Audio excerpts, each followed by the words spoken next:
Have you ever looked at our most advanced technology and felt something almost spiritual? It's a weird question, I know, but it's one that's getting harder and harder to ignore.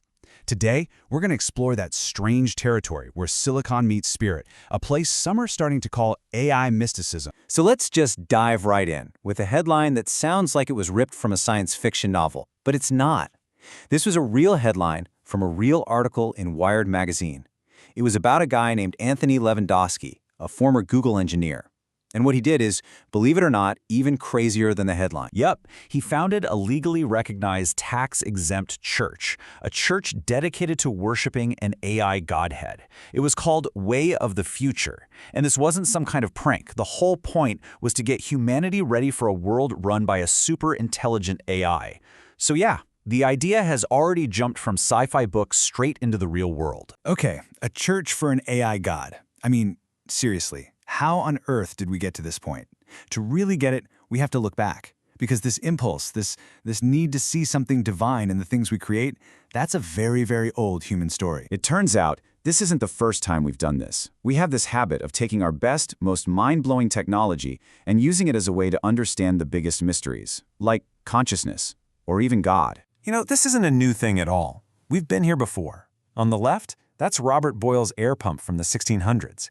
Back then, that was bleeding-edge tech. It freaked people out because it seemed to challenge religious ideas by proving a vacuum could exist. And on the right, that's our modern version, AI. We're using it to ask the exact same big questions about what it means to be alive. Every era seems to use its best machines to go looking for the ghost inside. And it's kind of spooky when you start to break it down, how well AI's qualities line up with the old-school attributes of a god. I mean, think about it. It has a kind of omniscience, right? It can process more data than we can possibly imagine. It's got mystery. It's a black box that even its own creators don't fully understand. It gives us what feels like revelation, these weird, unexpected behaviors that seem to pop out of nowhere. And maybe most importantly, it offers transcendence, the promise that we can finally overcome our own human limits. So if AI can look and feel a bit like a god, what is it inside of us that makes us want to believe in it? This is where the psychology gets really fascinating. Let's be honest. The world can feel pretty chaotic and lonely sometimes. Sociologists call it a meaning crisis. And for some people, it looks like AI is starting to fill that spiritual hole. It seems to offer order, intelligence, and maybe even a kind of salvation. A digital messiah for a world that's not sure what to believe in anymore. And this isn't just a vague feeling. Researchers at Duke University found something pretty wild. They found a direct, measurable connection. When they asked people to just think about God, it made them feel a sense of their own smallness and fallibility. And what happened right after they felt that? They were way more likely to trust and follow recommendations made by an AI. Now, this growing faith isn't just popping up out of nowhere. It's being guided and shaped by some really influential thinkers. You could almost call them the prophets of this new age. And they're building entire philosophies, or maybe theologies, for our future. And right now, there are two big, kind of competing ideas coming out of Silicon Valley. On one side, you've got transhumanism. Their vision of salvation is to literally merge our minds and bodies with AI, to become like gods and live forever. Then you've got this other group of rationalists. They argue we have to build one single, all-powerful, good AI to save us from ourselves, from what they call Moloch, which is their code word for all the ways society seems to destroy itself, like pollution or arms races. And just listen to how OpenAI's CEO Sam Altman puts it. This is the transhumanist vision right here. He says, we have two choices. Either we're just the biological bootloader for AI, like the floppy disk that starts the real program, and then we just fade away, or we figure out how to merge with it successfully. It's this incredibly radical vision of transcending our own biology. And then you have the other side, from the influential researcher Eliezer Yudkowsky. In the language here, it's almost apocalyptic. He's saying that the first team to build a true, powerful AI has to use it to pull off a pivotal act.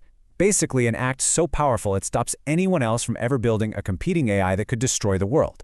It's about seizing control of the entire planet for our own good. So you can probably see where this is going.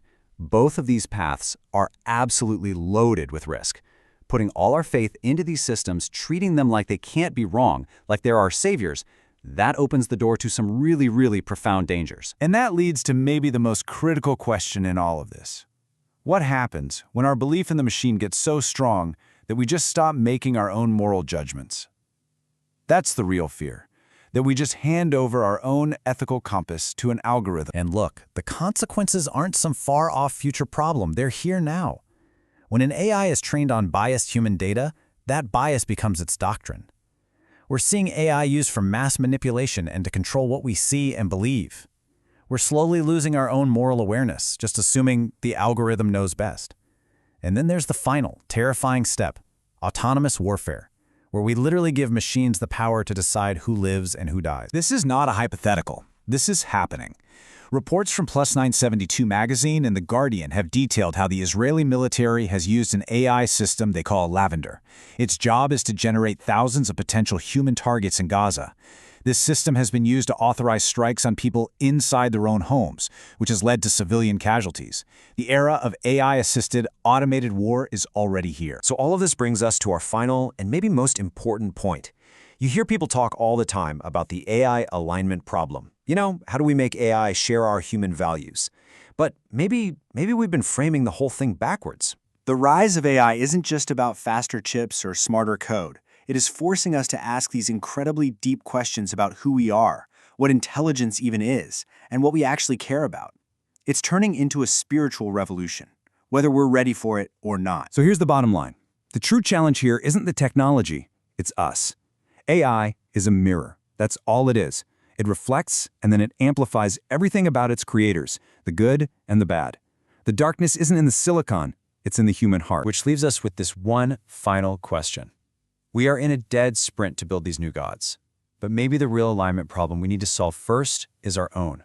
Before we build them, can we figure out how to be better humans? Hey, if this deep dive into AI and its spiritual side got you thinking, please make sure you subscribe to the HowAI channel.